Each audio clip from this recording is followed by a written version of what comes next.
Saya selama menggunakan paracetamol ya atau obat-obat lain yang mengandung paracetamol seperti Sanmol, Kamolas, Panadol atau Tempra, terutama untuk menurunkan demam anak-anak pada pasien-pasien saya, itu ada sedikit trik supaya paracetamolnya cukup ampuh atau bisa dipakai terus-menerus, sehingga kita tidak perlu terburu-buru mengira paracetamol ini tidak mempan atau harus diganti obat lain. Dan celakanya jangan-jangan ada yang berprasangka bahwa paracetamol tidak akan ampuh kalau tidak digabung antibiotik. Ini salah kaprah ya, karena antibiotik itu hanya untuk infeksi bakteri yang sebenarnya jarang terjadi untuk menyebabkan demam pada anak. Yang sering itu infeksi virus. Nah, kita juga tidak perlu terburu-buru untuk beralih dari paracetamol ke ibuprofen ya. Ibuprofen itu contohnya Proris, Relaven. Karena sering saya mendapati pasien yang sudah 2-3 hari demam atau lebih, dibawa orang tuanya berobat ya ke puskesmas, ke praktek atau rumah sakit, itu sudah ada gejala lainnya, terutama saluran pencernaan, misalnya mual, nyeri perut ya, sering muntah-muntah. Nah, itu salah satunya bukan dari penyakitnya dia sendiri yang ada mual dan muntah itu atau nyeri perut, justru karena dia terlalu sering diberikan ibuprofen seperti Proris atau Relaven dan sebagainya itu ya.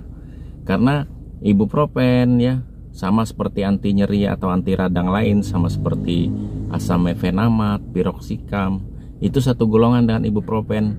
Anti nyeri ini sudah diketahui kalau kita terlalu sering memakainya itu bisa menyebabkan gangguan pencernaan, terutama yang menyerupai MAH atau dispepsia. Makanya pada orang lanjut usia pun yang sering nyeri otot, nyeri sendi, itu kalau sering memakai asam mefenamat, piroxicam, ibuprofen akan jadi MAH, bahkan bisa sampai berak darah warna hitam ya, sehingga perlu ditransfusi.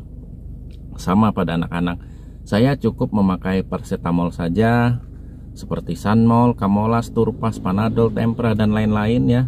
Tetapi dengan sedikit trik. Kenapa dikasih trik? Karena supaya sedikit lebih ampuh, jadi kita tidak perlu terburu-buru beralih ke ibuprofen atau bahkan harus memasangkannya dengan antibiotik. Triknya bagaimana?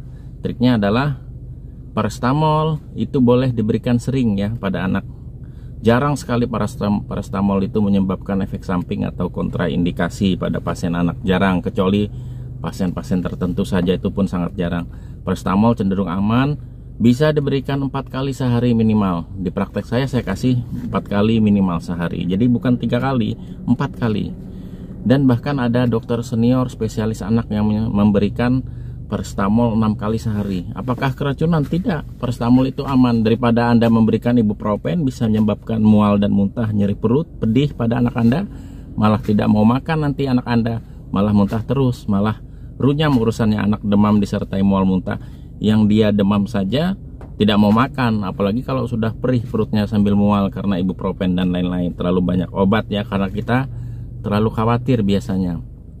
Jadi kekhawatiran pada orang tua itu membuat dia terburu-buru untuk mengganti obat, menambahkan obat, memasangkan obat. Akhirnya yang terjadi pada anak-anak justru banyak efek samping. Salah satunya mual, muntah dan nyeri perut tadi, ya kan? Makanya kita harus sabar memakai paracetamol. Terus banyak yang protes, kenapa dikasih paracetamol kok balik lagi panasnya? Ya memang belum waktunya sembuh, karena demam itu kalau penyebabnya virus, dia punya waktu pada dewasa biasanya 3 hari baru sembuh. Jadi tidak benar kalau pasti semua orang bila obatnya cocok pasti demamnya cuma setengah hari. Tidak benar. Orang sakit itu ya 3 hari. Orang sakit itu minta izin surat keterangan dokter ke tempat kerjanya, perusahaan ya, karyawan, pegawai itu ya 3 hari. Karena penyakit yang umum itu baik dia demam, flu itu 3 hari dia, ya kan?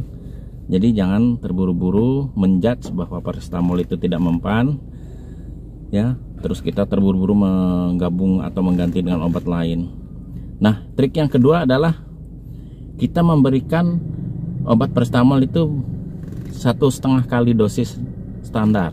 Misalnya di obat bebas yang beredar di toko atau apotik ya, seperti Sanmol dan lain-lain itu, tulisannya katakanlah dia 1 sendok untuk umur 2 tahun misalnya. Itu bisa kita berikan 1,5 sendok, karena dosis standar paracetamol pada demam biasa itu 10 mg per kilogram berat badan. Jadi misalnya kalau berat anak Anda 10, berarti dia 100 mg per kali pemberian. Tapi kalau demamnya tinggi dan berulang, itu bisa kita kasih 15 mg per kilogram berat badan. Jadi yang tadinya 100 mg, kita kasih 150 mg misalnya.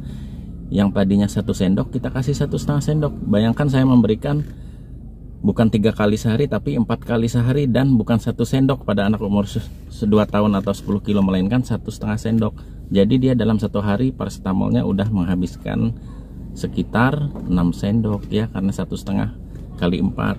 Bahkan saya suruh aja, kalau dia masih gelisah, demam tinggi, nggak mau makan, nggak enak badan, kasih 5 kali nggak apa-apa, 6 kali pun nggak apa-apa, begitu ya. Jadi itu ya, kita bergantung paracetamol aja, jangan sedikit-sedikit mikir ke antibiotik, sedikit-sedikit bilang nggak cocok, tamasya ke mantri, bidan, dokter, ganti-ganti. Sehari sekali ganti, sehari sekali, ternyata di kulkas, di lemari obat banyak betul obatnya. Kasihan anaknya nanti penuh dengan efek samping obat. Saya kira itu teman-teman agar dipahami.